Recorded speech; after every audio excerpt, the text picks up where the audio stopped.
hurricane, a tidal wave. It seems perfect, life looks brilliant. Give me more of this. I'm out of control, about to blow, and I've been caught in the undertow. So toxic, but I can't get enough. You bury me, bury me. Yeah, you bury me, bury me. You've got me hypnotized. Push me out of myself. You've got me hypnotized. I can see, I can hear, going crazy, but the light has got me hypnotized. You've got me hypnotized. Get you out of my hand again.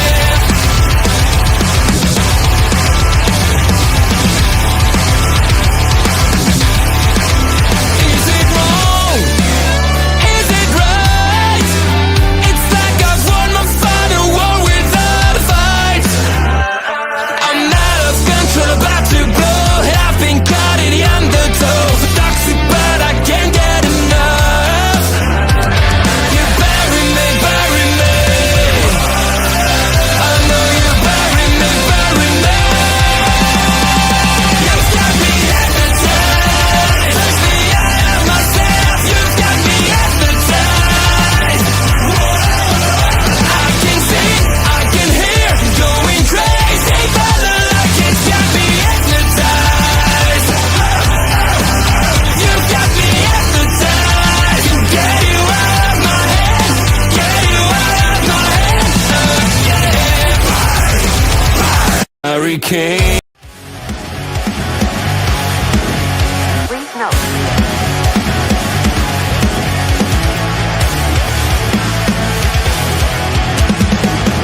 Never gonna stop, never gonna change, never gonna do the things you say. I run my own way to get there. Pulls a coin and the I don't seem to care. In the air, no more crowd, just the opposite kind of few clouds. Tell me the storm is coming, so take up all your lies.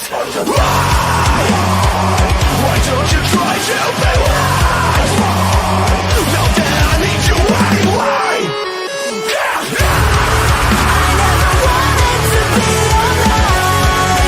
Just to feel like I'm fading. And though my heart breaks a beat down, I've crossed the lines just to tell you.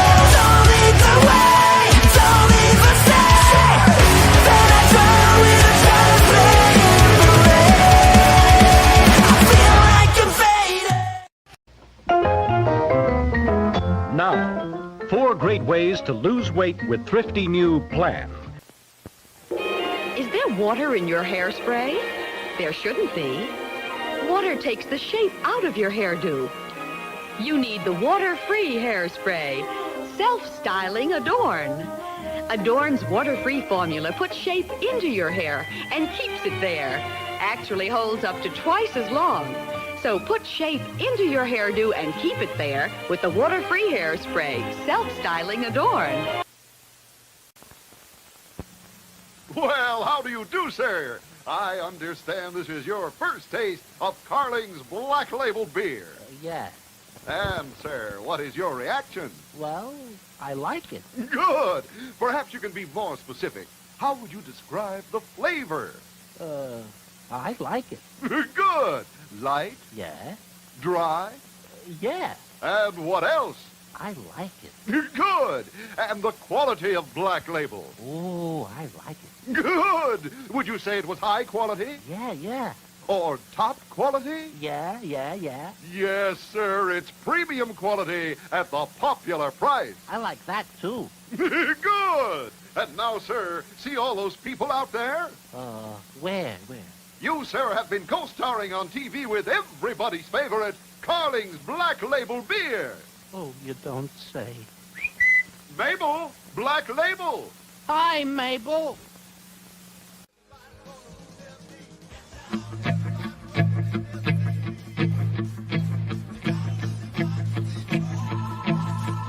It's a dark, cold world out there. There's a time to live and a time for a man to die. There are places for dead men in the earth and the sky. Don't you venture too far now.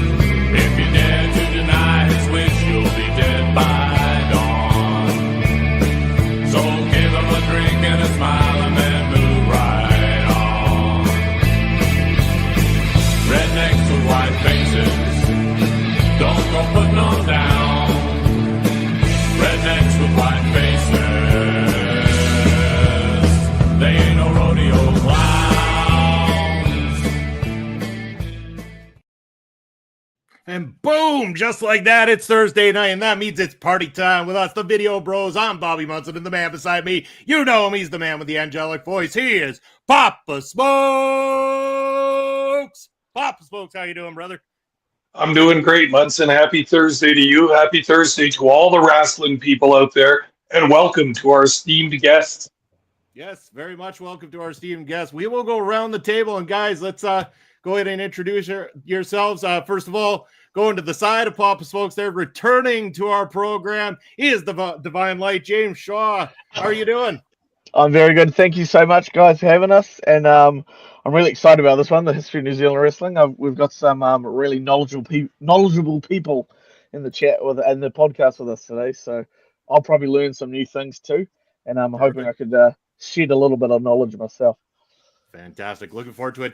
James, why don't you do us a favor, because you know these two gentlemen below us very well. Introduce them. Let our viewers know who we've got here with us on this panel.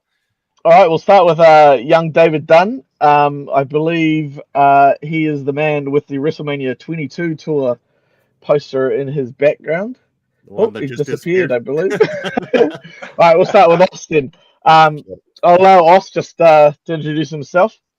Oh, hi. Yeah, I'm Steve Ogilvie.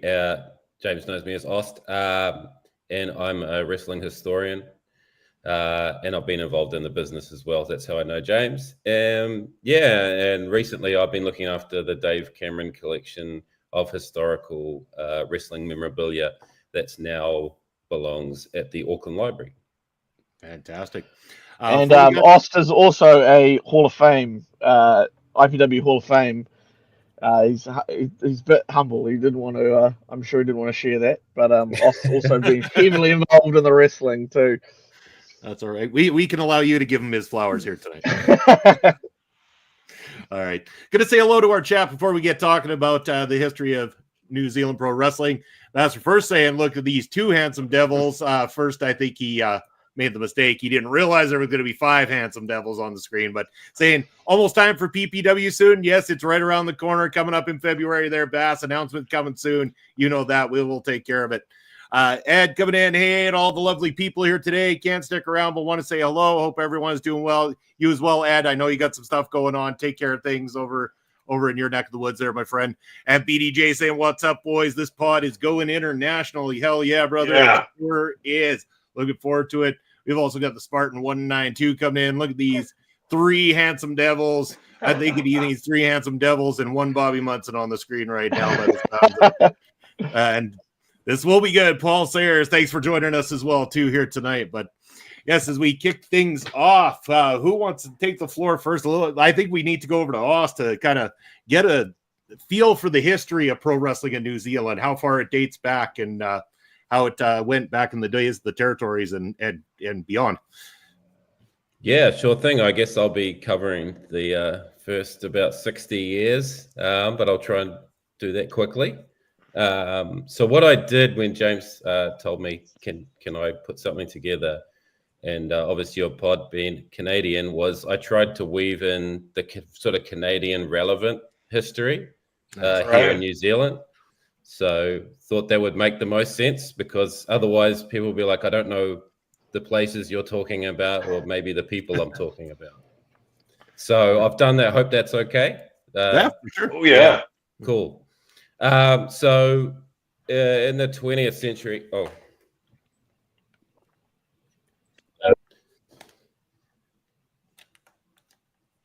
brilliant start there. We go. Try not to do that again. Apologies. So one thing that links obviously New Zealand and Canada is they're both part of the Commonwealth, which used to be the British Empire. So there is quite a bit of Canadian involvement in New Zealand wrestling history. That really started in the 1930s. That was the first big boom of wrestling here in New Zealand. Before that, we did have wrestling, but it was very sporadic. So we had people like George Hackenschmidt, Stanislaw Zbyszko, these big international names, historic wrestling names, but they would just sort of come through one at a time.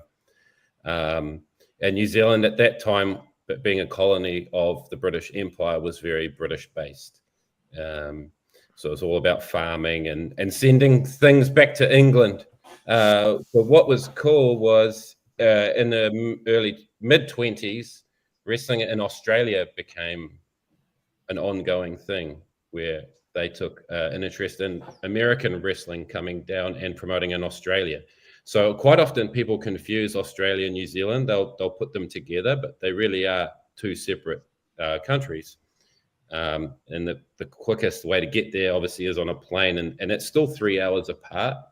So there's actually quite a bit of distance, even though we share a lot of the same, accents and sport and things. To the rest of the world, it seems quite similar.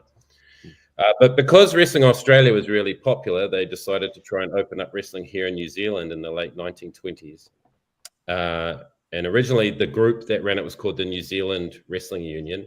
And that, after a couple of years, became the Dominion Wrestling Union. So we tend to call that period of time before and after the Second World War, the 30s all the way through to the end of the 50s, is sort of the Dominion era of wrestling. So it covers quite a long period of time, but it's pretty straightforward timeline-wise.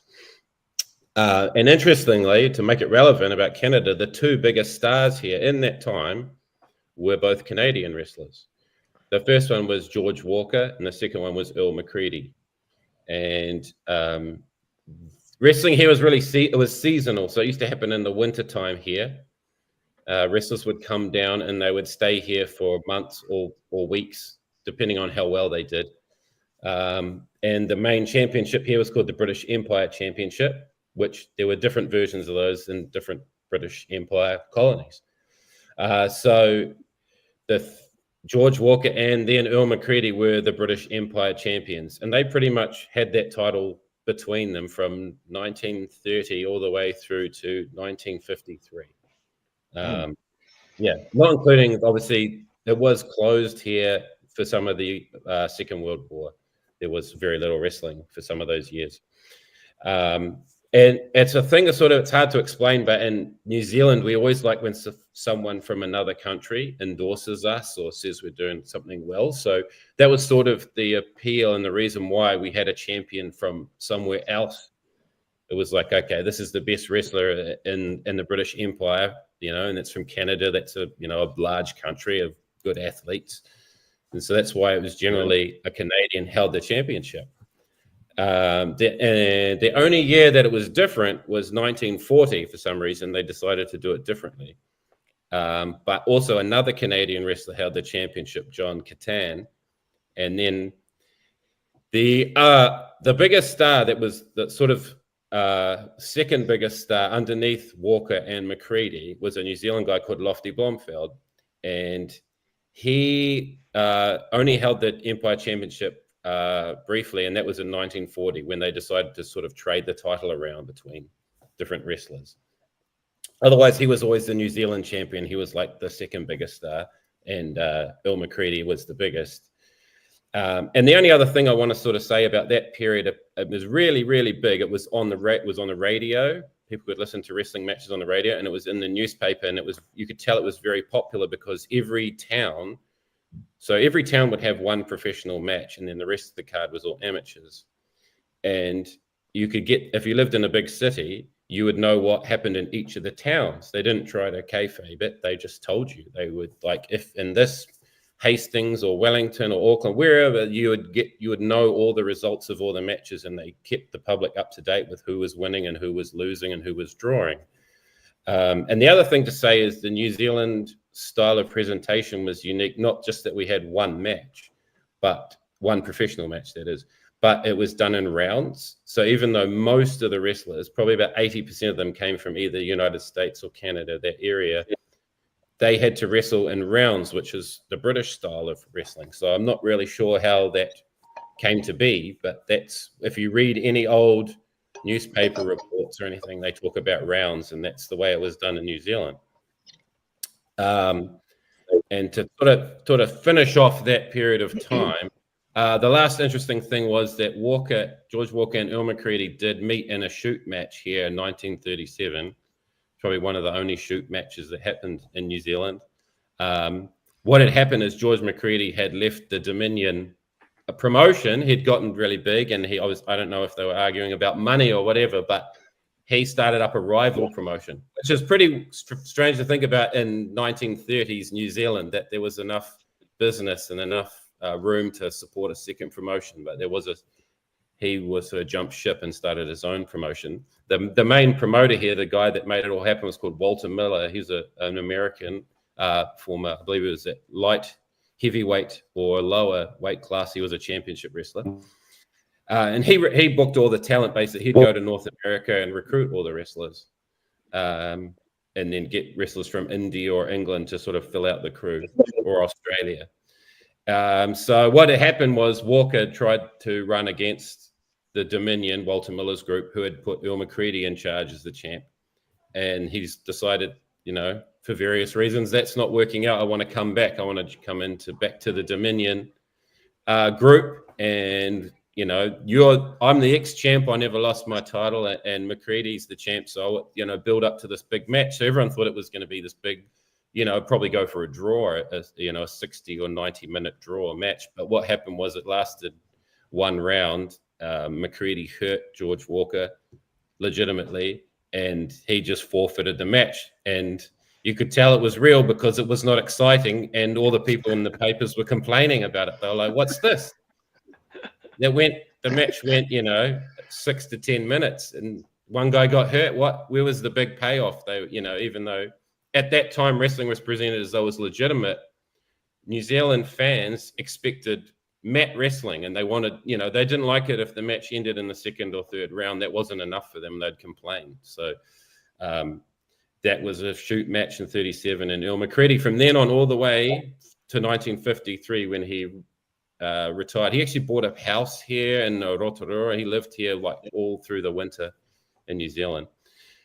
He remained the champion, and that's the story of that first sort of era of wrestling. And it ended there when Walter Miller got really sick, and he ended up passing away. And a guy called Ted Thigh, who was promoting in Australia, another American guy, he's tried to take over the booking for him for the last few years, and it just it fell apart without Walter Miller running the show.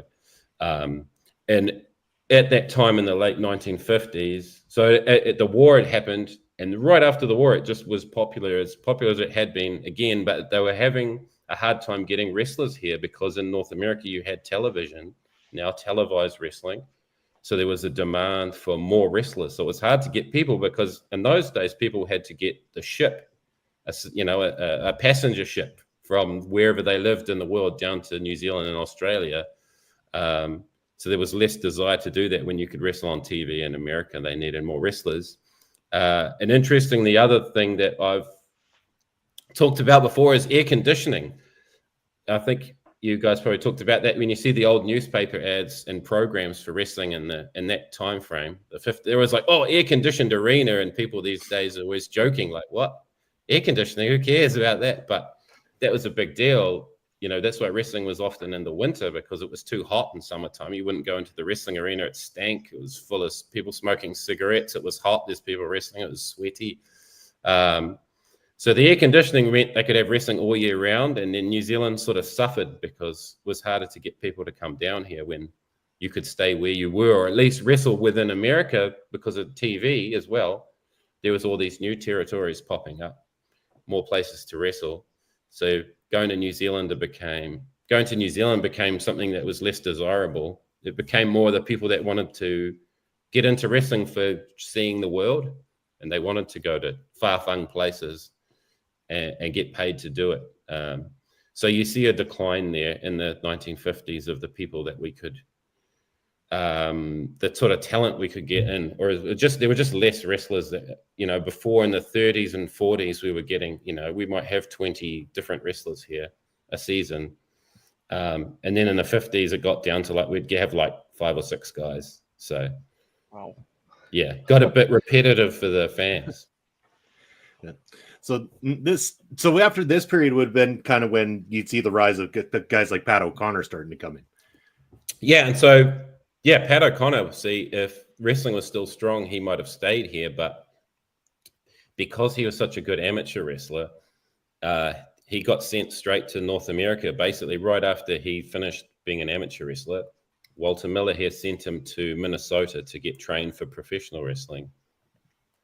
and he didn't really. He came back in a couple of times, 56. The 1967 he came back, and he also came back in the early 80s when he was a bit older. But yeah, we couldn't keep those guys of that talent here.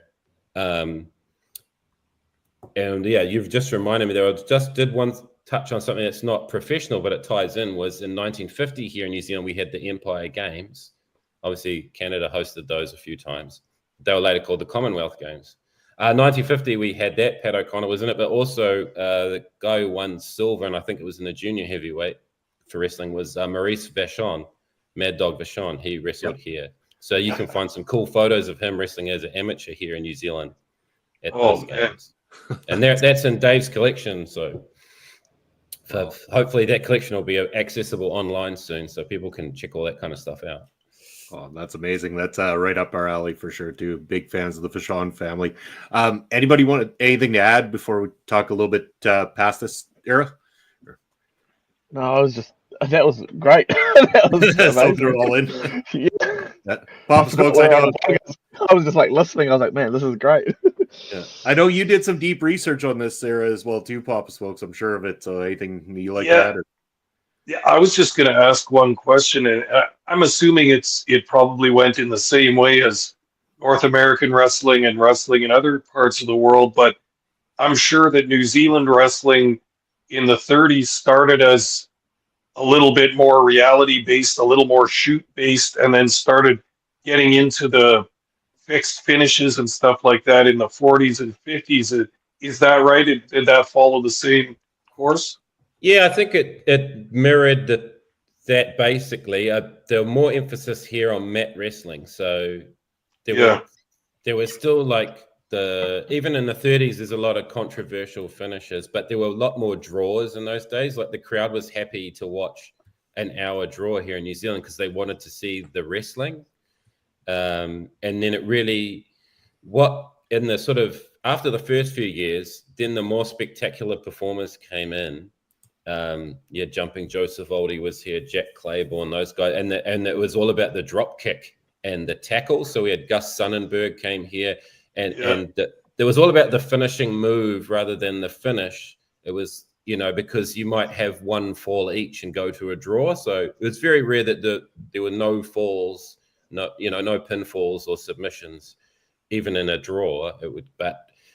It was all about those spectacular moves. They came in pretty early, really. About 5 years in, that was all we were talking about who could do drop kicks. And basically, it looked like for a while any wrestler who had a good drop kick came to New Zealand because that's what the New Zealand fans really like to watch: leapfrogs and drop kicks and tackles. But they still wanted all the mat wrestling. There you go. Anything else to add to that, Pop Smokes? Or? Oh, no. Very interesting so far. I love it. Perfect. Cool. Yeah. You're the host. You tell. No. It's I'm here to learn. Okay. I just make notes on my phone. I just occasionally looking at them. But I made one in that same era. Right at the end of the 50s, another guy went to North America to learn to wrestle, like Pat O'Connor did. And that's a guy called Dick Herstich, who, if you know anything about territory era in America, he wrestled as Ray Gordon, probably because not many people could say Dick Herstich. Was a Croatian wrestler, but he grew up here in New Zealand, and it's funny because I gave a talk to the Dalmatian Society here in New Zealand, which is Croatian people, about Croatians in New Zealand, and because there's lots of them, and they love wrestling, but I gave a talk and I mentioned this guy, but I didn't know too much. And it wasn't until after I'd given the talk that I realized that I couldn't work out when he went from amateur to pro. And what happened was he didn't do that here in New Zealand. He actually went to Canada. So there was another wrestler here who became like the local hero after Lofty Blomfield, and his name was Ken Kenneth, and he wrestled in North America a lot. Usually here in the off season, he'd go to North America, and he sent Dick Herstich to Stu Hart to be trained to wrestle. So I found that out in I think it's 1956, around there. That's he was trained by Stu Hart to wrestle. Then he came back here to New Zealand and he became the champion. So that's a cool little sort of factoid, I guess.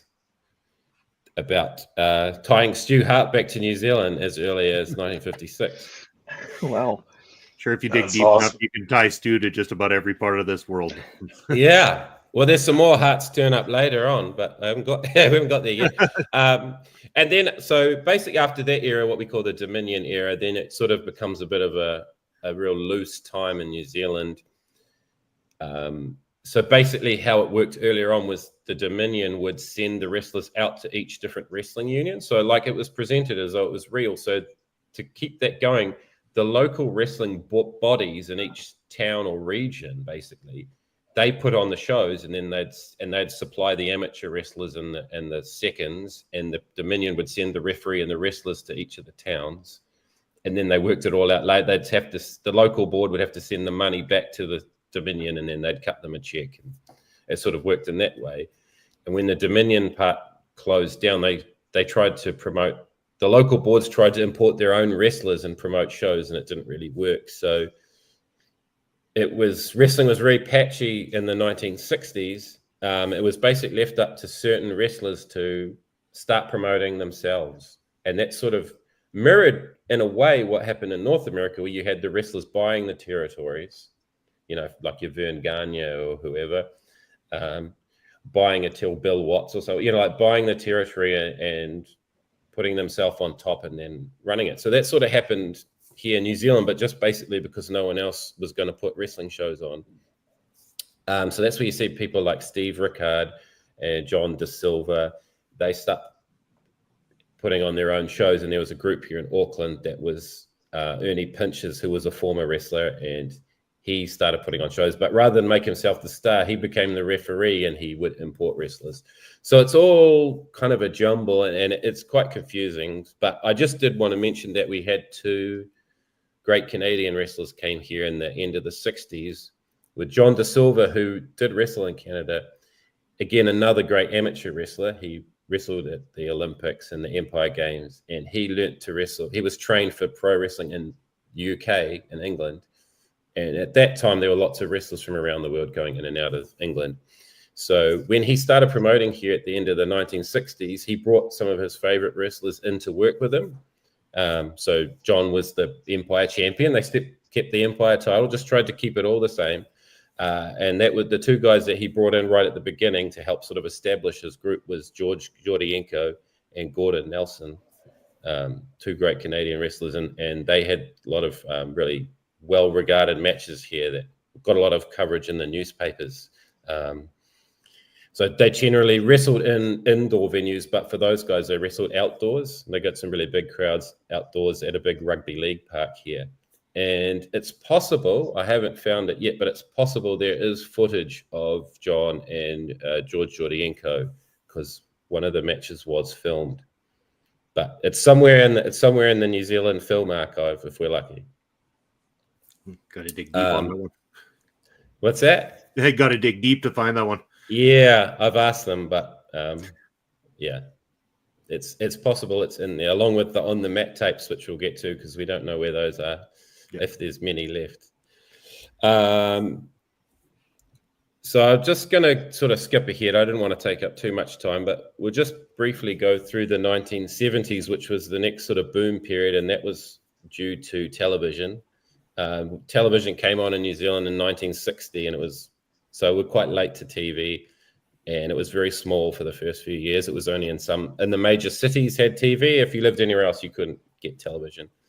And it wasn't centralized. Each city had its own TV station, and if I've gone through all the TV listings, and sometimes 3 or 4 cities might get a TV show and the other one doesn't get it, or sometimes only one place gets very confusing. But there's occasional wrestling shows, but it might be once a year. It wasn't until 1972 when Jim Barnett's TV show got on here. So Jim Barnett was promoting in Australia at that time. We might be all aware of the very successful promotion he had there in Australia. Lots of American wrestlers. Yeah. So his TV got on here, and then where Steve Rickard started importing a lot of the guys that have been on TV there. We still got lots of good names all through this time, but it's very fragmented, so it's hard to just sum up what was happening until the TV got on.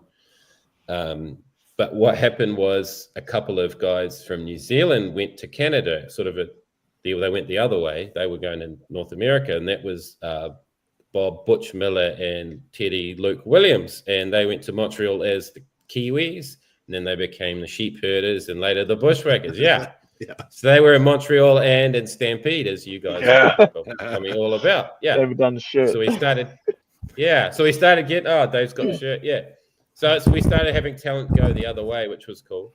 And then after the big time wrestling, because it got successful, and not always positive, like you sort of know when a wrestling show is doing well when you get in New Zealand, when you'd get a lot of negative press as well as positive. That happened later when the WWF would get on TV.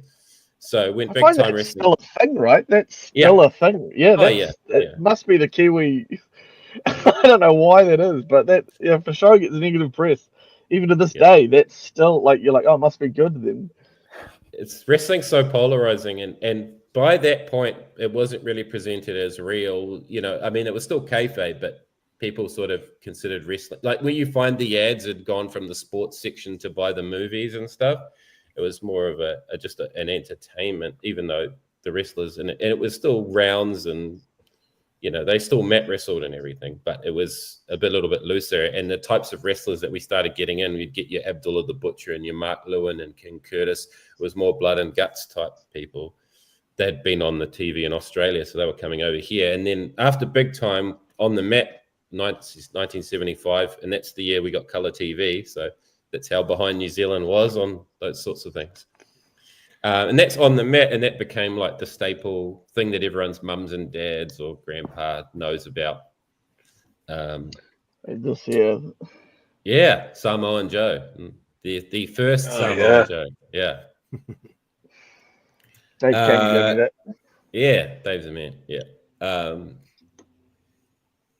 And one Canadian tie-in, which is pretty big, was Rick Martel. That was sort of one of the first places he really took off, was here in New Zealand. And again, it was seasonal here. Obviously, the TV carried on when the wrestling actually wasn't on here, but the wrestling still mostly took place in the wintertime. The TV was on all the time, which was interesting to research. It was on a lot all year. But the live shows tended to start in about February or March and they'd end October, November. But yeah, Rick Martel did really well here on the mat. He's sort of synonymous if you talk to people's parents or grandparents, depending on how old you are. They'll rattle off a few names, and Rick Martel will always be in the first 4 or 5 names. He was very popular with the women here, so the joke was always, your mum or your auntie's favorite wrestler was Rick Martel. And I guess the thing we were talking about before about it being polarizing with James is I forgot to mention when the wrestling first came on, that was because there was a second TV channel. So for the first 12 years we had TV, there was only one channel and it didn't go all day.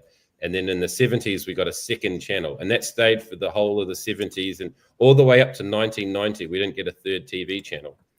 So wrestling was on TV, whether you wanted to watch it or not. People wanted the TV on, so wrestling was on, and that's how people sort of, even if they didn't like wrestling, they knew about it. It was just one of those things. It's like, oh yeah, wrestling, I know that. That's Steve Rickard and whichever, Don Morocco or Abdullah or whoever they'd seen on the TV. And yeah, so the thing with on the mat is, as I mentioned slightly before, was that we don't know where the tapes went. So it's highly likely that TVNZ taped over them, as was common in those days. But yeah, so we're sort of the only older footage of the first few years we seem to have at the moment is if they replayed an old match, like they put an old match in a later episode. It's possible. So what happened was TVNZ. So TVNZ was in charge of both the channels, basically. On the mat went all the way to 1983. And TVNZ was in charge of both channels. So their tapes ended up in their archive, and they just didn't want to look for wrestling. And many people over the years asked if they could have a look for on the mat, and they just quoted a really high price. They didn't want to look for it, basically.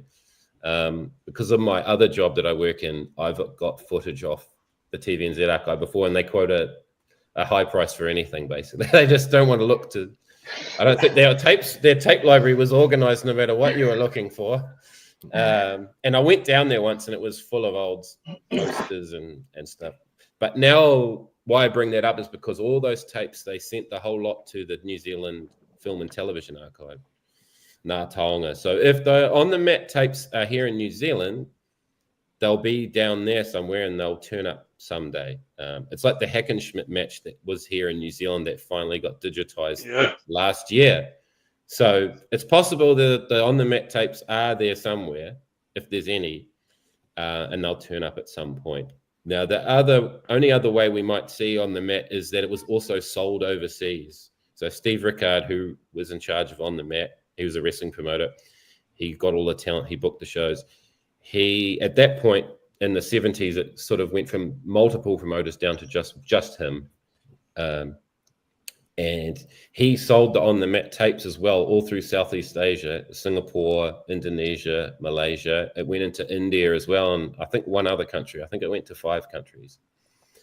So it's possible there are tapes, On the Mat tapes in those countries, and some other in Rangoon or Singapore or some far-flung place. One day those tapes might turn up, which would be cool because there were a lot of Canadian wrestlers here. I did make a note of some of them. We had Abdullah the Butcher, Moose Morowski. We had 3 of the Harts wrestled here in New Zealand. This Bret Hart, Bruce, and Keith all wrestled here. Ricky Hunter, Leo Burke, the Beast was here, although he was bizarrely called Stan Vachon when he wrestled here, but it was the Beast. Frenchie Martin was here. Rick Martel, I mentioned, and Rocky Johnson was also here. So they were all televised here, but we don't know if their footage survives, but I think you can find some Rick Martel matches online. And that sort of ends that era. So that ended in the last series, which you can find on YouTube. That's 1983. And you can tell by 1983 they're running out of talent, basically. Steve's having a hard time getting wrestlers to come down in New Zealand. It's the same thing that happened in the 50s. There's more opportunities. The wrestling's really growing in North America. The TV and the cable and everything. So it's hard. Steve's having a hard time. So he shut down his promotion here, and he didn't do, and On the Mat was not going to get renewed again after 1983. He kept promoting, but he did it in the South Pacific area. It did come back here briefly, which is sort of in the next section. And that'll be my last section, and we'll let someone else talk. Sounds good. By all means. I'm just going to have a drink of water. This makes my job easy, so I'm loving it. Yeah, I'm going to tune in next time, so you guys can talk and I can listen. Sounds fair. Did anyone have any questions about that time period? So that I was going to ask the 80. When did the promotion? 83, 86? 83. Yeah, there was a tour in 86, but it didn't pan out. So then from there on, did New Zealand wrestling had sporadic promotions like shows? Yeah. Just it wasn't consistent. It was just it was that same. It basically repeated where the wrestlers put on shows between 83 to 89, which we'll cover in a sec. But yeah, it was, I think Brian put on some shows, Al Hobman, those guys, Shane O'Rourke put on some shows. It was just random shows in random towns. Yeah. Nothing consistent. I was curious about On the Mat, because what's there for 1983 on YouTube, like I've got the link there posted.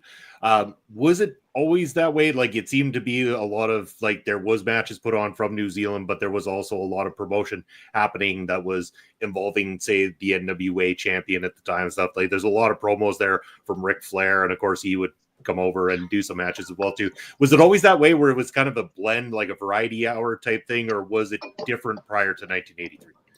It was different to start with. It was, the first series was actually an hour long show, and then after that it became half hour. Okay. But originally it was just wrestling, and Steve would try and get the wrestlers in and tape all the shot. He'd do like 2 tapings. So he'd do 1 taping at the beginning of the year and 1 halfway through, which is sort of, you can sort of tell because the people that were on the shows change. When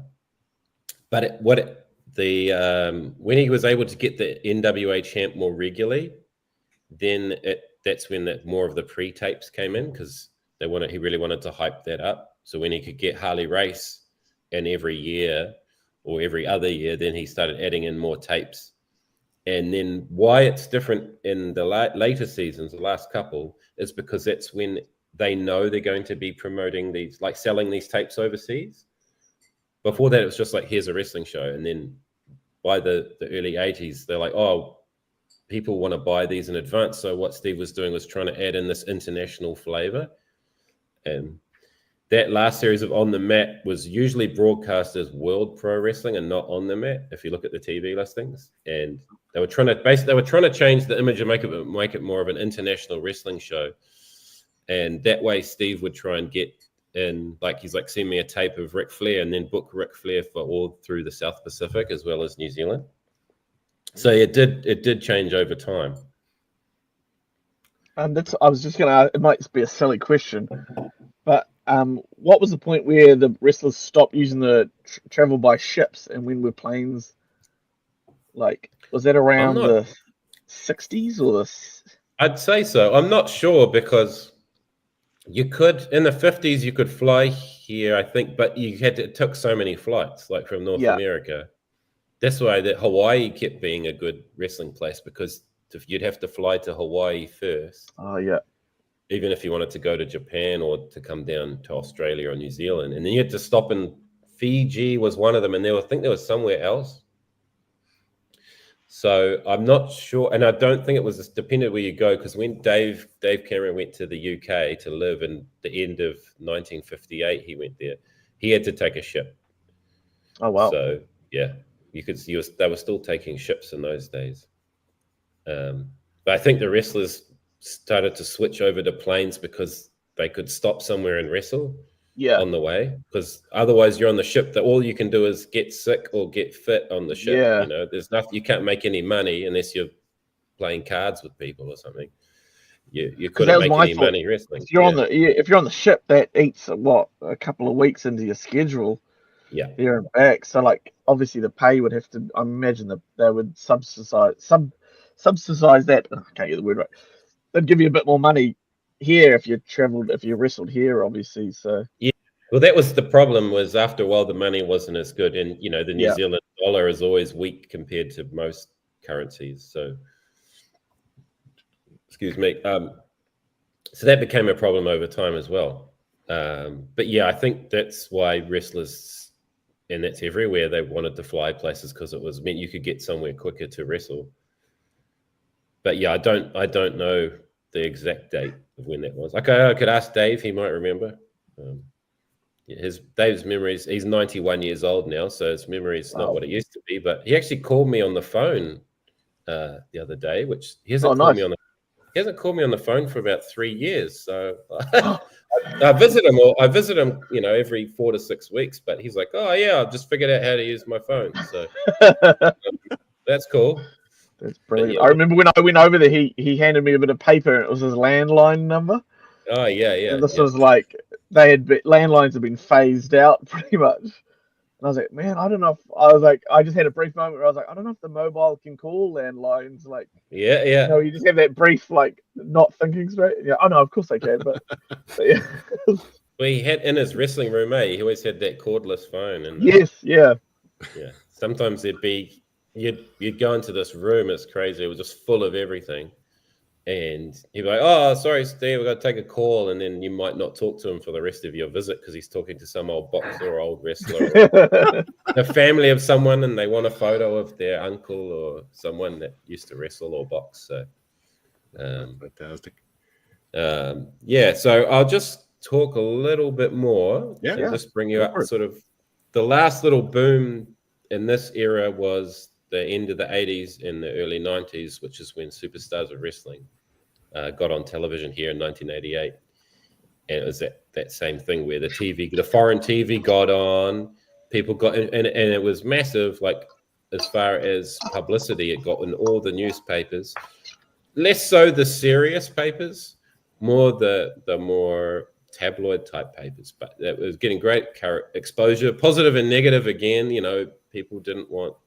It's always that problem. The wrestling was on at a certain time of night, and the parents got upset that people were doing wrestling holds and getting hurt on the playground, so they'd keep making the wrestling show later, and kids still watched it.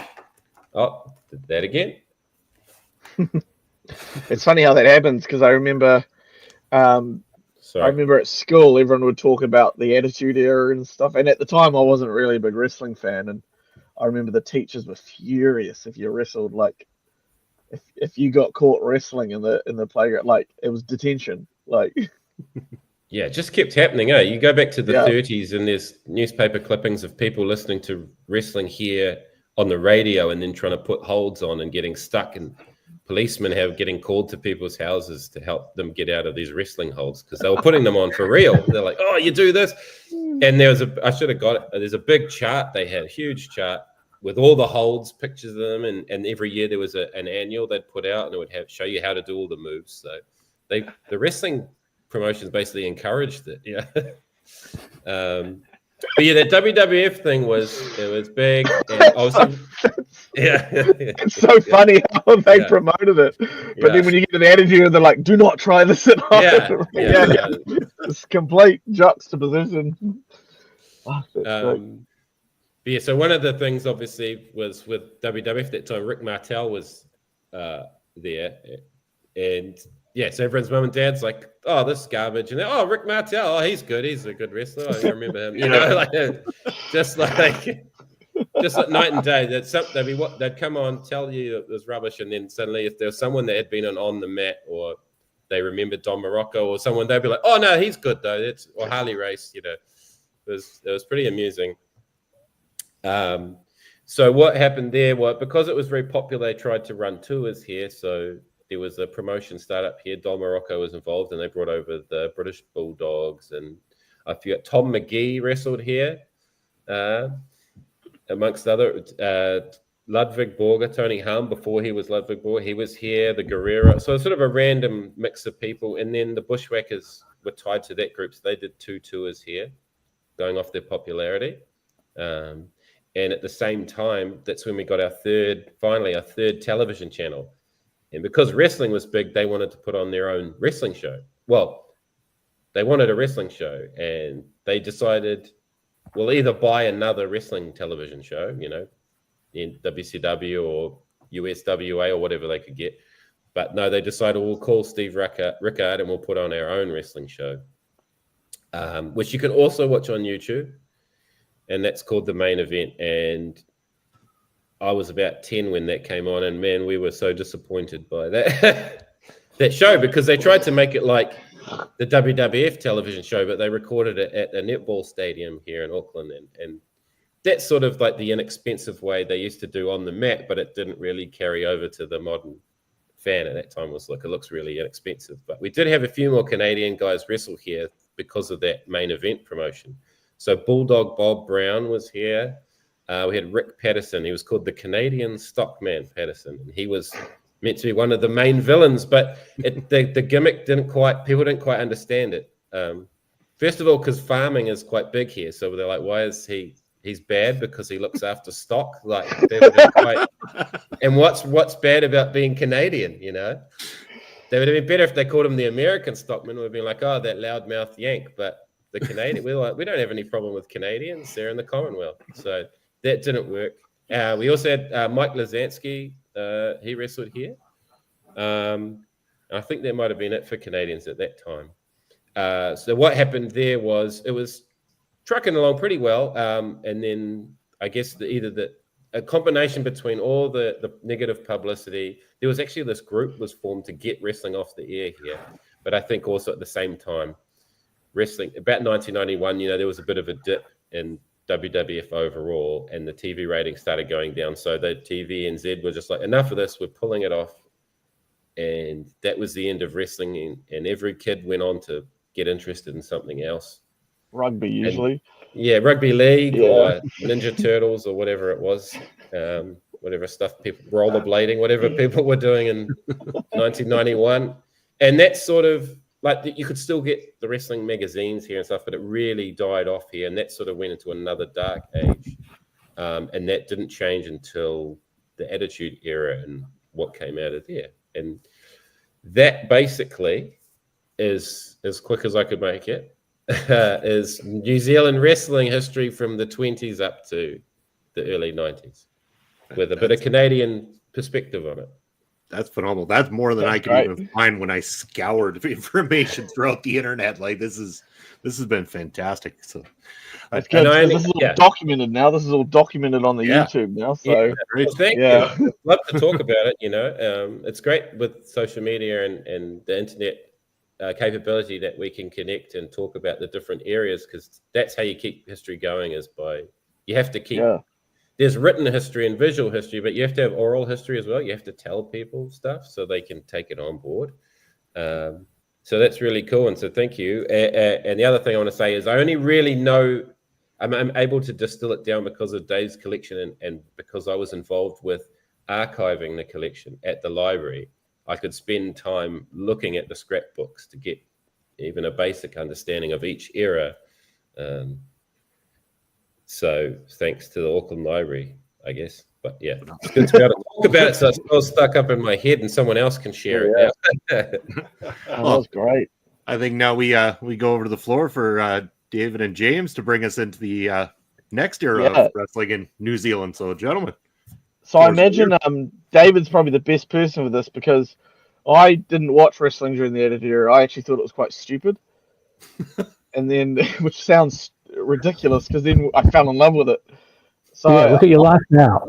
Yeah, it's all I do now.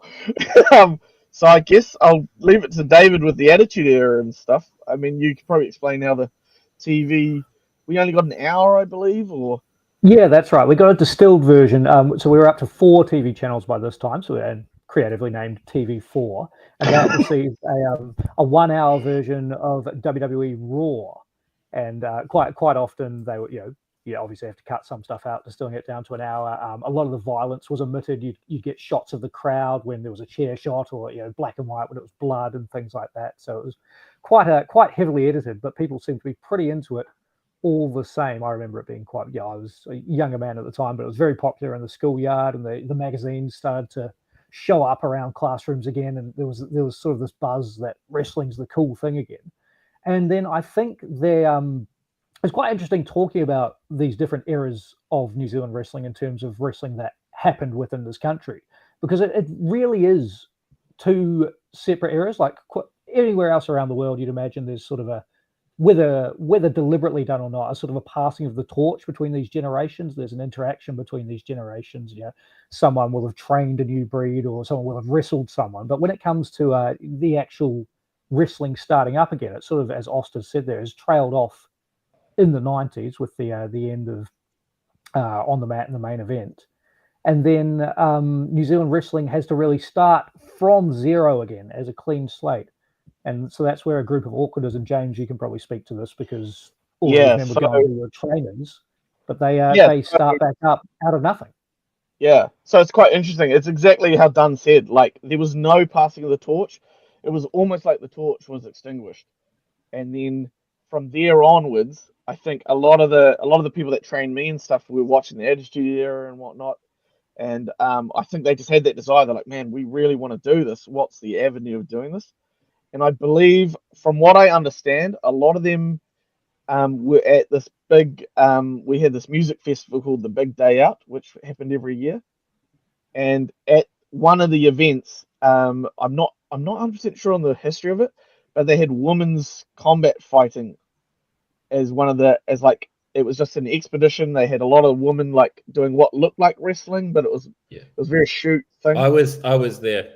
Yes, Austin probably helped with that. I didn't go for the wrestling. I went to see the bands. What, wrestling? I didn't know there was wrestling. Yeah, so I believe a lot of people saw that, and then I remember, from what I understand, a lot of those guys approached the promoter of the women's wrestling company, and they asked, "Could you train us? Because we want to start something in New Zealand."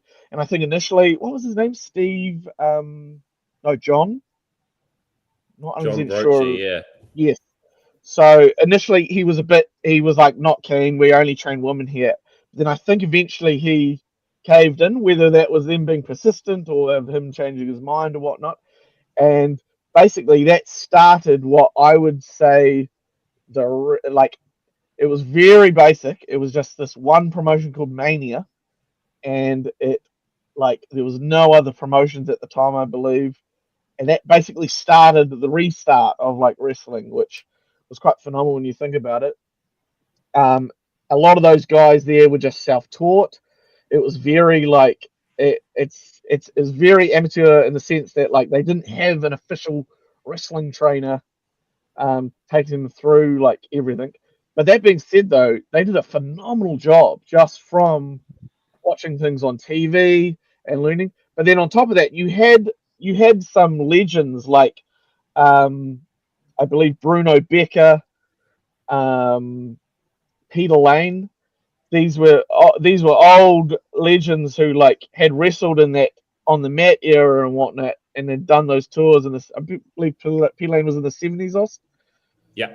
Yeah. So like they would I don't know how they found out, but they found out that this was happening, and occasionally they would pop in and offer their services. And every time they did that, you saw the level of wrestling, like boom, it would spike way more because those guys would pass on their knowledge and stuff. And basically from there, that company, I don't know who it was run by, but then they had a disagreement, and then I think about 99% of the wrestlers decided, hey, rather than us like following the orders of this person who I think was just there for the money or whatnot, they were like, let's just start our own promotion and we'll run it as like a club. And that was the formation of IPW, which is currently still going very strong. And that was in 2002, I believe. And then we'd probably hand it over to Dunn because I think a similar thing happens down in Wellington at the same time. Yeah, that's right. So down in Wellington, only really a couple of months after IPW forms, we get WPW, Wellington Pro Wrestling, forming, and that's run by a man named Martin Sterling, and he had wrestled in the 70s and the 80s as the Mighty Tarima and as the Great Dane, I think was another one of his names. And he'd come out with a saxophone. Yeah. He'd legit come out with a saxophone for his entrance, and at the time we thought that was amazing. What a gimmick, eh? But yeah, so we've got Wellington's getting some input from somebody who has been involved in the scene and aren't necessarily having to pick things up from what they've seen on TV or just trying a trial and error and hoping. But so we get a crop of guys come through there, and Wellington goes all right for a few years, but then there's also a rift within that club. And so WPW splits in half basically around 2006, and half of that roster moves over with Rip Morgan to form Kiwi Pro Wrestling. And so Rip Morgan's been active in Japan and North America, and now he's back here in New Zealand, and he's overseeing that group. And so now we have 3 promotions running in New Zealand, which was quite phenomenal at the time, right? I remember that being quite a big deal. And then around that time, 06, I believe they started working with WPW. No, all three were working, and it was quite because I remember at this time, this is where I became a fan, and I started watching the shows. And I remember at the time they brought up the Wellington champion, a man you guys know, Adam Avalanche, who's part of the Southern Alps. Yeah. And I remember seeing him, I was 16, and I was like, whoa, this guy's huge. And he came out with a giant gold WPW belt. So there was a working relationship there, and it worked. It was quite cool because it was good for everyone. As we all know, the more repetition, the more reps you get, and the better you get. So it allowed wrestlers in Auckland to travel down to Wellington, which was about an 8-hour drive, or a 1-hour flight. It allowed you to get a match or two in there, and then I think on average, Auckland were holding shows every month, and I believe KPW were doing every 4 months. They saw bigger audiences because of that. They followed the same structure as SPW, as we see. They were doing way more promotions for the 4 quarterly shows, and then And then WW, I believe, we're doing monthly shows too, right? Yeah, that's right. And they would have they had a training venue that they could run shows out of as well, known as the Hitola Gym, and so they could hold shows for zero overhead cost basically, so they could pump them out when they wanted to. So that kind of just coaxed for a bit, and like everyone's getting better and better and whatnot. And I believe for the first time in 07, we have what's our first international kind of star come into what we had Armageddon Expo, which is equivalent to Comic-Con. We had our first like kind of flavoring of an international star, and that was Raven and Christy Hemme. So we were at this point I'd joined wrestling, and I was a rookie. I had my first match there actually that weekend. We were quite excited because it was like, we were just this small promotion in Auckland that had kind of started up by itself, and we were able to showcase to Raven, who's like superstar, and Christy Hemme and stuff. And so a lot of the boys had dinner with him and whatnot, and they were real cool to us and stuff. And then Raven at the end got involved. He didn't even have to. He wasn't even paid to like wrestle, but he got involved in a segment and DDT'd one of the big bad villains at the end, which we couldn't believe. We like managed to like rope that at like, so we were pretty happy with that. So that was our first I'd say our first touch of international wrestling. And then the year after that, we had Disco and Raven return, but this time they wrestled. They wrestled like IPW guys, and that was the first time an international star had come and wrestled like one of our talent and stuff. So that was quite phenomenal too. I remember we were all kind of peeking through the curtain and watching that match, and it was cool to see, like, because there was talks. I remember there was talks at the time whether we could hang with them or if we needed a bit of carrying or whatnot. It was a good like litmus test to see where we were on the scale of like talent or whatnot. And both of them were happy with what we had, like what the performers Alfred Valentine and Caleb Kingy at the time. They were both happy with the performance and whatnot. So that was great. Like, it was good for us as a club to know, like, okay, cool, we're not absolutely incompetent. If that, like we can, like, I'm sure there was stuff that needed to be worked on and whatnot, but it was cool to be able to have a match, like those guys to have a match with an international star, and for them to be okay with it, they're happy with it, rather than getting chewed out backstage. So yeah, so that was around there. I believe at the same time, Chris Masters came down for a Wellington show. That was another. That's right. Drew a big crowd in Wellington. No, he was a touch after that. And he had a controversial interview on one of the New Zealand news programs, 2020, where they asked him maybe 2 questions and then immediately asked him if he had a body like that because he was on steroids, and he walked out of the interview. So oppositional stuff from the media still. Yeah, we found, and at the time we weren't on TV, it was just all live events. And I think both clubs were, we were pushing for a TV of some sort. We get to around 010, 09, and I think a rift forms between the Wellington companies and the Auckland companies. It just was what it was. And then work between, like, you could no longer work between.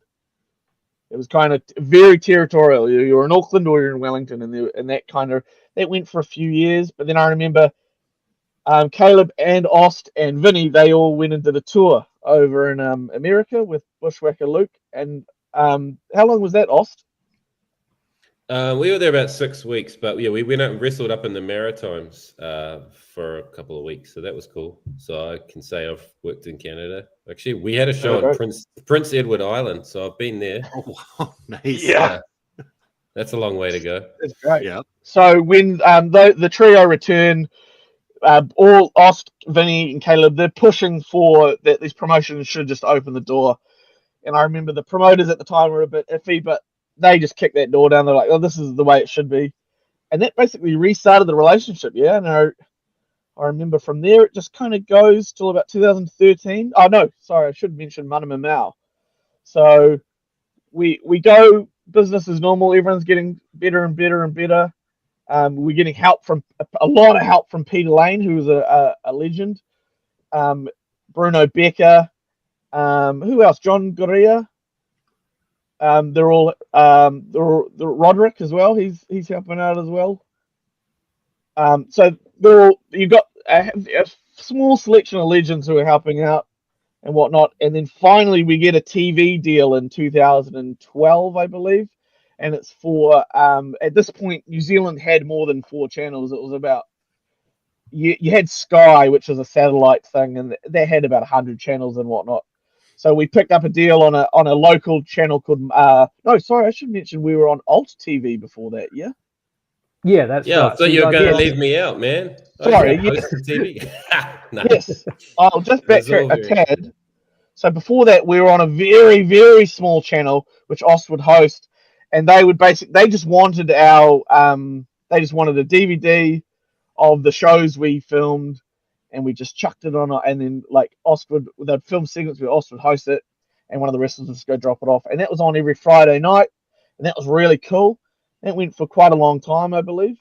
Yeah, we just, I mean, it was that thing where we learned by doing, like how the wrestling was. That was the TV. It's like, they're like, oh, we'll put your show on. And we're like, what do we do? So you had to learn by just doing it. So thankfully they were on small channels for the first, I think we were on 3 different channels, but. And then that's when you find like the wrestlers like Caleb, aka Kingy, they're teaching themselves skills like editing and whatnot. And so, you know, everyone's pitching in with what they know. You've got Carlin Link Barnett, who wrestles in Australia now. He's biking to the station every Friday night to drop off the DVD and whatnot. And so that goes on for a bit. And then we switched to Manama Mao. And that was our first real kind of big production where that whole year was dedicated to days of filming. So we would film maybe, I believe it was maybe 4 or 6 episodes in one sitting. And that was our first taste of like television and whatnot, which was, it was awesome learning curve and stuff.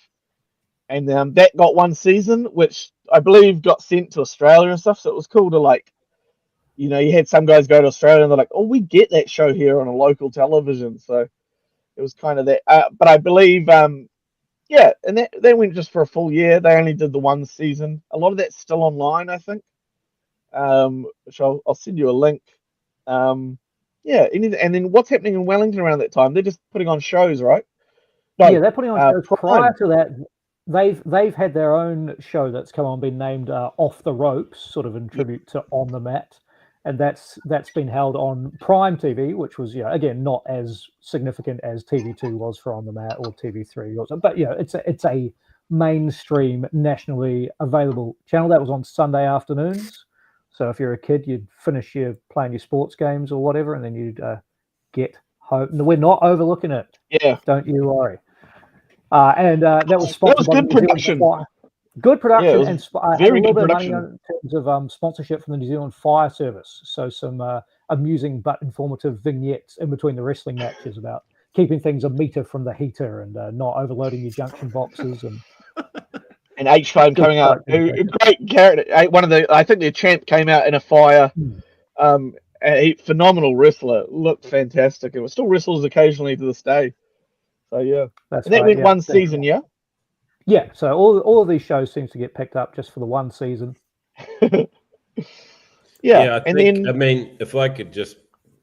From my perspective, it was sort of...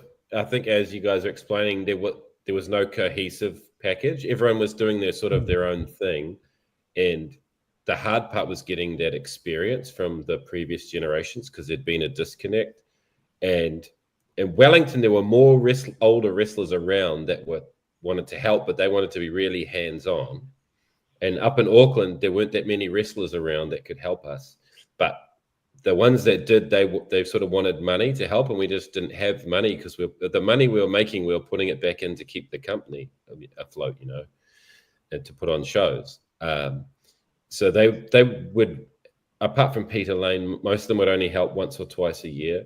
Whereas in Wellington, the old timers were like, yeah, I'll help, but they wanted to run it. And then they were, because they were a bit old school, they were a little bit carny in that way where they didn't want they didn't want the people from Auckland to be involved. Yeah. And they sort of tried to bring up their own talent and promote it, but there was that whole overall thing of no one was really wrestling often enough, and none of the talent had enough skill to really stand out on its own. So yeah, there were 2 or 3 different little tiny TV shows going with talent that needed really to work all together to sort of bring the whole level up.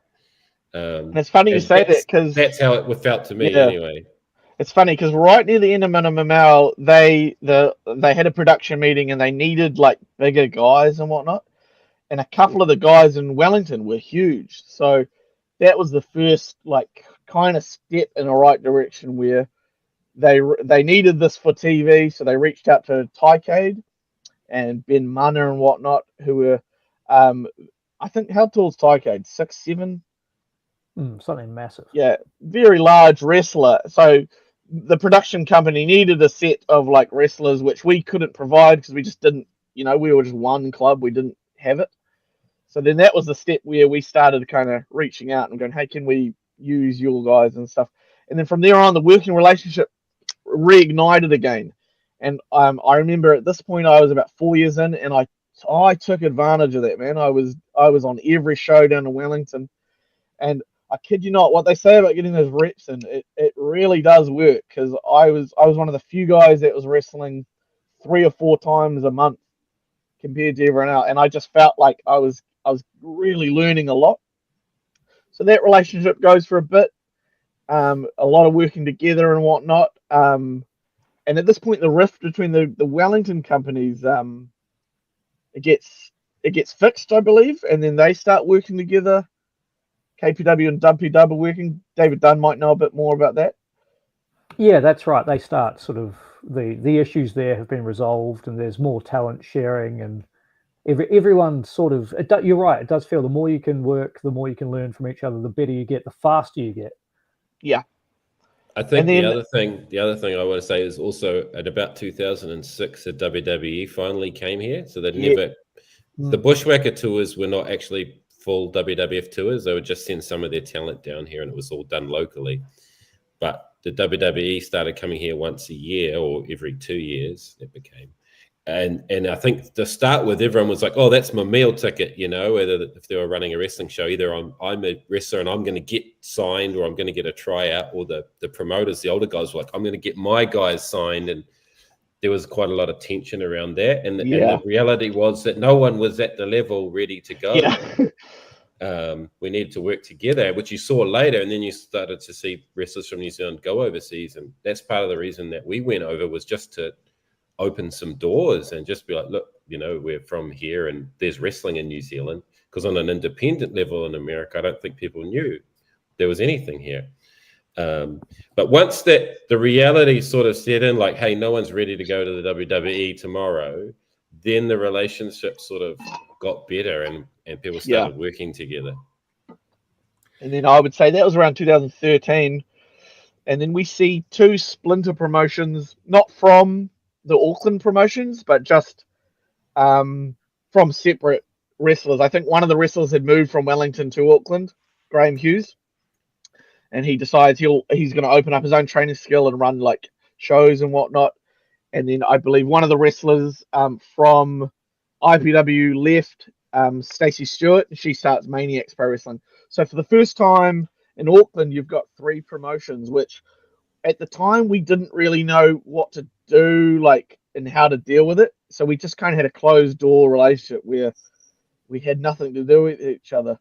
But then a few years later, we learned that if those doors are open, like you said, you get your reps, and everyone just gets so much better and whatnot. And then you can work together and like send each other dates and whatnot. So that around there. So now we're starting to see more promotions pop up. We also see a promotion down in Christchurch pop up. That was Aftershock Pro Wrestling, which becomes UCW. They're still going. And then we also get a little promotion, a very small little promotion that starts down in Invercargill. We were all very familiar with that, SPW. And we've seen how amazing they became. I mean, they're essentially the mecca of New Zealand wrestling. They hold shows in front of 500, 600 people and whatnot. So they start in 2015. And I remember Marcus he was working at that point. The relationship was, we were just using Marcus a little bit on our shows and whatnot. And he approached a lot of us. He's like, hey, me and this other guy, we're thinking about starting a promotion in Invercargill. Would you be interested? So a lot of us are like, yeah, count us in. We'll fly ourselves down and whatnot. So that ignites, that takes off phenomenally. And then from there on, I just felt like a lot of small promotions, like it just starts popping off. A lot of promotions. You got a promotion in Morrinsville, which appears. You got a promotion in Hamilton that appears, and it's there's easily pretty... 10 or 12 active promotions, which just mind blowing for what it started out as. That there were 1 to 2, 3, and the idea that there could be 1 to 2 running every weekend. It's entirely different than it started. And then in this time, we start getting guys like Bushwhacker Luke. We start getting, people start going overseas. They start learning things. They start coming back. They start teaching us. Caleb and Vinny start teaching us what they've learned overseas and whatnot, as well as Ost. And the level starts like picking up. Like we start as a country, like as professional wrestlers, we start clicking to things. And then you start seeing people like Charlie, aka Dakota Kai, and Hinade. They start venturing overseas, and then look how successful they became. New Japan Wrestling, WWE Wrestling. So yeah, it all kind of it worked itself out in the end. For something like I'm always like shocked that when you look back at it, like David Dunn said, it started from nothing essentially.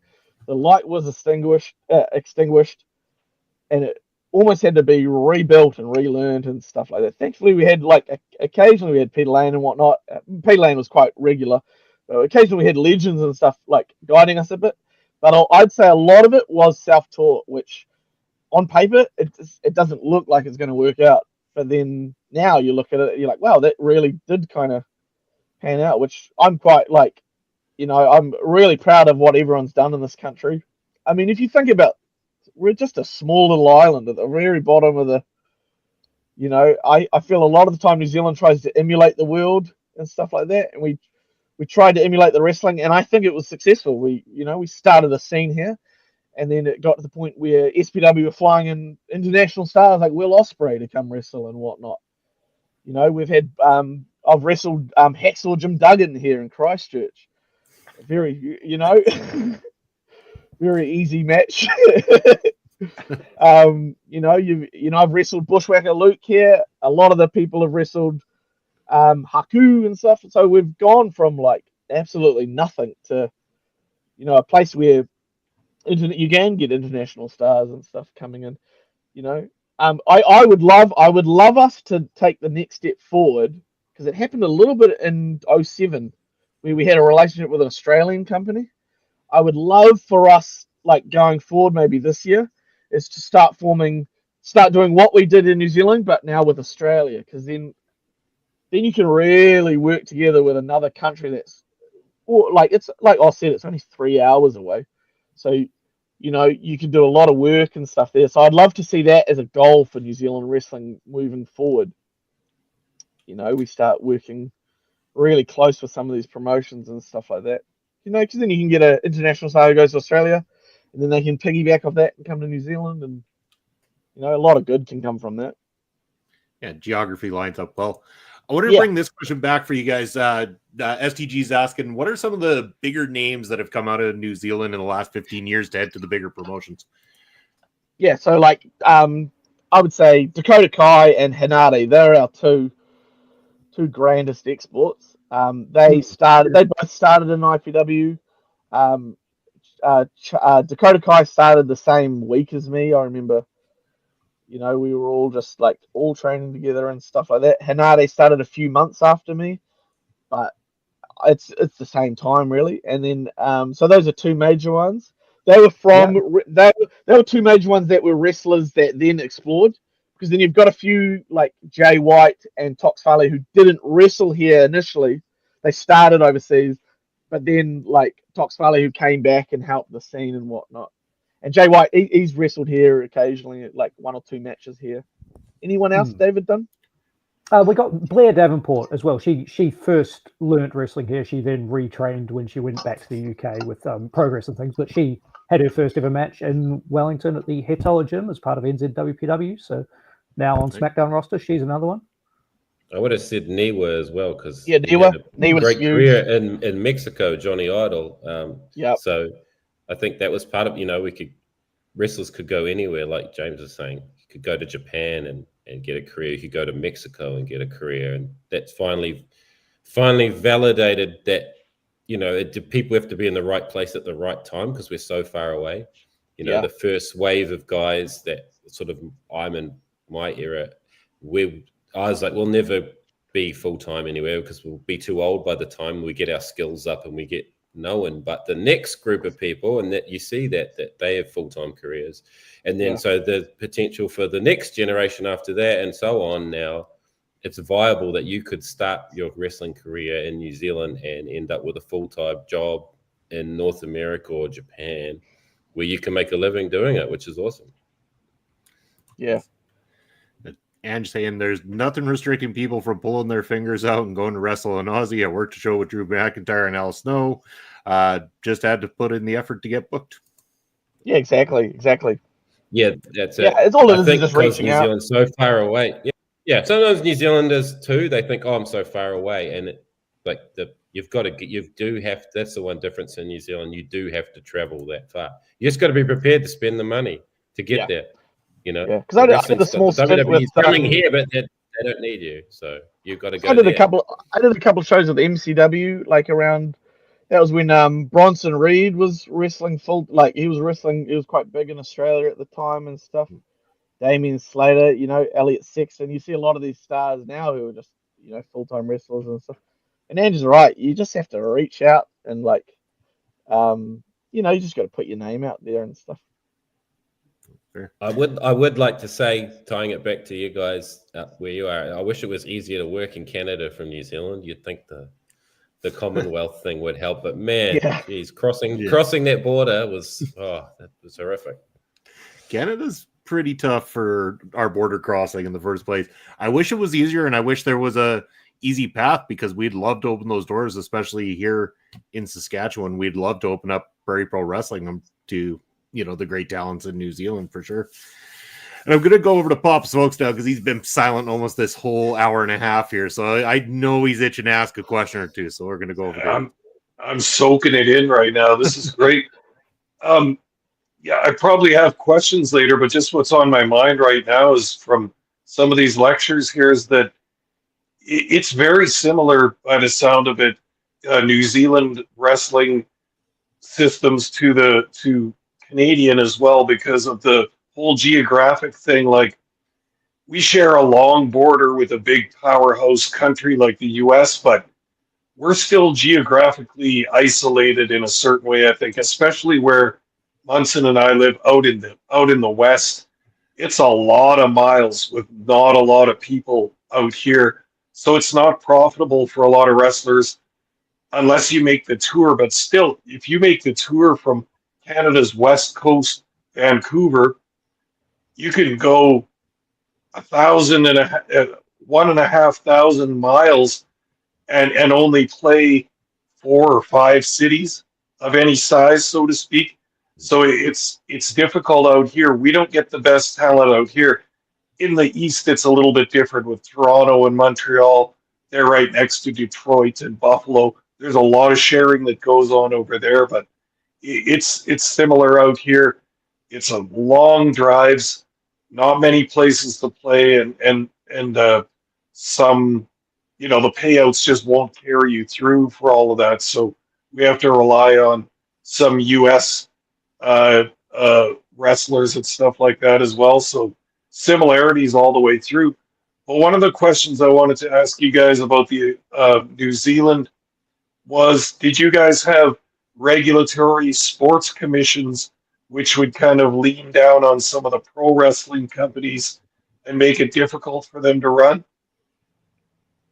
I would say from the 2000 we were kind of just left alone, right, Ost? Yeah, they sort of knew there was no money in it. There were rules, and you're meant to have a wrestling permit to be able to put on shows, but they just sort of, unless it was, we had the WWA came in and then early 2000s and then WWE, but apart from them, the local shows they weren't interested in because they knew there was no money in it, because was the same as boxing. They're not making any money off trying to get permits off these people, so they haven't really given us a hard time. Maybe in Wellington it was a little bit different, but yeah.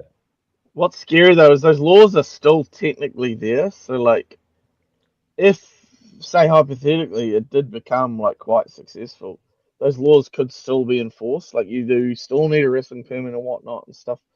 And I remember there was a bit of a drama in a Christchurch promotion where I think someone had a disagreement with someone and they were threatening to like pass on to the authorities that no one had a wrestling permit and stuff like that. And it was taken like a little bit serious. I was like, oh crap, like this is technically still here. So, but yeah, Oz right. They've never bothered. Yeah, that's the only time. That's the only time it comes up is when there's someone's got heat with someone, and then suddenly everyone remembers about the permit or who doesn't have one or whatever. Yeah, because I mean, Papa Smokes bringing that up with some of our reading lately. We've been reading about a lot of the commissions that existed here, and we were kind of saying backstage before we went live about some of the battles that people like Stu Hart had within this area and some of the promoters here, where again there was wrestlers and promotions being fined for things like fighting outside of the wrestling ring, being too near the fans, using weapons like steel chairs and stuff like that were not permitted to be used. So if a heel went and used a steel chair, he would then be fined, say $50, or we even saw some of those documents had like even the one guy, I think he had fines up to $250, $500 at times and stuff, because he just never, every single time he had to keep that heat. So it was constant steel chair moves, going outside the ring, anything he could do to violate the commission that existed here. That's brilliant. Yeah, I was just going to say, I was just going to say that you guys won't have to worry about the border soon, won't you? You guys are becoming the 51st state. We'll see about that. saying the Pledge of Allegiance before long. The one thing I was going to say was in the old day, in the Dominion era and in the 60s, was that the police were at every show and they used to stop the matches if they got too violent. So quite often the heels, that's how they'd work the finish. They'd be like, oh, because the police would just get in if the wrestlers went out of the ring. And you had seconds that would be at ringside, and they'd give the wrestlers between rounds of water and make them sit on a stool, all that kind of thing. So if the wrestlers started turning around and hitting the second or whatever, then the police would come in the ring and stop the match. So that's often how they would just work the finish, was just be like, oh, the police came in and that's the end of the match. It's such a brilliant finish. The police just stopping the match. I would love that. That would be so fantastic, just to work angles. I don't know if the police liked it. I don't know. I don't know if the police got wrestling that day liked that job. I think they'd rather be getting traffic tickets or whatever. But oh, that's brilliant. That's how it was. It's funny you say that. I remember working a show in Morrinsville, which is what would be the equivalent of Morrinsville it's just the smallest town. It's like Embro, Ontario, if you've been there. Yeah, so it's it's just a small town. I think they have like the smallest population, and we're just wrestling in this bar. And I remember the last match is on, and this guy called Tank, who he's a bit of a legend around here, like tough as nails, and he's just wrestling this guy. And I remember the police walking into the bar, and Tank said, I think he doesn't like the police. And he just starts swearing his head off at the police, like in the ring. And we're like, God, are they going to stop this? Or like, we were worried at the time, are they going to just pop in? But I remember just looking at the police, I was laughing. So it's so funny how like that's like compared to the old days where the police would get in and like literally stop a match. I think the only time we've seen police involvement, and it had nothing to do with the wrestling itself, was when we were first allowed to bring shows back after the pandemic shutdown and everything like that. But there was still restrictions in place, like people had to be wearing masks, we had to be doing vax checks, all this kind of stuff. So you kind of saw them poke their head in to kind of take a look to make sure that we weren't violating any rules. But other than that, police usually stay out of it here. We've never really seen them hanging around. Maybe they poke their head in for a free view of the main event every once in a while, but we're usually too busy to notice. So I must say, I did a match once in it was some festival, and the police were just there, And the main event was me and this heel, Taylor Adams. He also went to England and stuff, Japan. He's phenomenal wrestler. He's another international star. And him and I were in the main. And I remember, and I asked Taylor, I was like, we should ask the policeman to arrest you at the, because he was going over. I go, you should cheat, and we'll ask the policeman to arrest you at the end of the show, because there were tons of kids around. So I just remember he cheats to beat me, and then I remember he's gloating, and I just turn around, and the policeman's pointing his like taser at. He's like, get on the ground, and the kids are going nuts, and he gets arrested, put in the car and stuff, and then the guy drives around the block, and then he gets back, and he's like, oh my god, I wasn't expecting him to point the taser at me and stuff. But yeah, just a little story I remember to that. But yeah. Dude, that reminds me of a story Papa Smokes told on the show here one time about one of the local shows here involving young guy not realizing that pro wrestling was staged and being at a match for his first time. It was a husband and a wife, and that was the hair versus hair match. Was it not, Papa Smokes? Or it set it up, I think. But yeah. Yeah, you tell the story better than I am, because you were on that side well, of the there.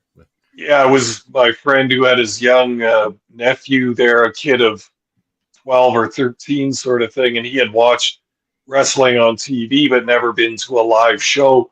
So we had these two wrestlers in real life, they're husband and wife, but they had a match, and the husband being the heel, he gave his wife a pile driver and all that, and then pulled out the scissors and cut all her hair off.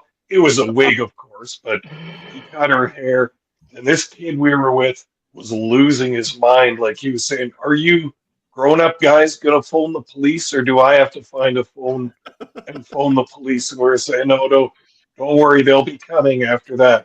When we left the show, there were sirens from something else going on somewhere in the city, and we said, see, they're coming.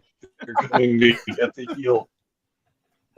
And that kid to this day still comes to the matches all the time. Yeah, fantastic. Yeah. That's fantastic. But gentlemen, I mean, this has been great. It's been a great 90 minutes here chatting with all three of you. That. We definitely should start saying our goodbye. So I just want to go over to each of you. I'll give you opportunity to say what your social media are, and at any time people can reach out to you. So Austin, if you want to go first, let the people know where they can find you. Yeah, sure. I have other social media, but really the wrestling stuff is only on the Twitter, the X. That's it, at Ostpies, Ostpies. If you're on Facebook, we have a New Zealand history group about New Zealand wrestling. It's called Wrestling Spectacular, about New Zealand wrestling, and that's worth checking out. We post lots of stuff from Dave's collection on both those social media. So if you're interested, or you want to see some of the things we're talking about, those are the places to do it. Perfect. David, how about yourself? What socials can you plug, and where can people find you? My connection is dropping out here, so sorry about that, guys. But all good. Yeah, I'm on X at David_Dunn, and I'm David. I think it's an underscore, might be a dot, NZPWI on Instagram if you want to find me on any of those. And yes, I very much recommend that Facebook group. From time to time, I'll get into the newspaper archives in Palmerston North, or hopefully Wellington soon, and dig up some interesting clippings from the past and put them up there. And so a great deal of stuff in there. Yeah, the Facebook group is probably the best of all the social media for New Zealand wrestling. Phenomenal. And we still got his ticker available from the last time he was on the show. James, let us know what socials you got, what you got coming up. Just Divine Savvy, Divine Light at Instagram. I have the Tamashi New Japan sponsored show this Saturday, run by Fale. That'll be quite fun. And then I believe in March I will be down in SPW for their first show of the year. So those are my two major shows I'd love to promote. And of course, down on the bottom, my Instagram, as you can see there, and my Facebook, James Shaw New Zealand, and YouTube. Wow, you've done a fantastic job there. I didn't even know I had those. It was there. Yeah. I found it. You're amazing. Thank you. I was literally looking at my phone going, God, what's my Instagram? All right. Yeah. Now for the part of the show that costs me the most every single week. It's the Papa Smokes ticker. It's so fancy. Papa Smokes, tell them where you can find it. Oh, hell yeah. I'm also on Elon Musk's free speech wonderland known as X. I'm at Smokes_Papa, also on Twitch at Papa_Smokes_. All right, and I'm Bobby Munson. I can be found at pretty much every single one of the socials that is out there on the planet today. Those are all down below for you to find: Blue Sky, Threads, Instagram, all that, including X as well too. But where you can find me, you're going to be able to find me next here on the channel this Sunday for Point of View. That's 11 a.m. Eastern time, where me and the boys are going to be talking all things sports for the week. And of course, because I got my butt kicked in the NFL football predictions this year, you're also going to see the video of me taking a nice little ice bucket of water over top of my head in the cold of winter here in Saskatchewan. So that is my punishment, and I'm going to live up to it this Sunday. You can always catch myself, Papa Smokes, every Saturday afternoon calling the shots. Prairie Pro Wrestling on YouTube. Make sure you're following along. And for all the shows right here that you're watching, it's OLE Podcast over on all the social media, also on YouTube and Twitch. Make sure to like, follow, subscribe, give a thumbs up to this video, leave us a comment. We're always checking that out. And we appreciate every single one of you dropping by and being active in the chat as well tonight too. And to all three of our established guests, thank you, gentlemen. This has been an absolute wonderful time. Appreciate it. But that's going to be it for us this week. Join us again next Thursday night for more Ring Respect Radio. Until then, everybody, take care. Have a great evening.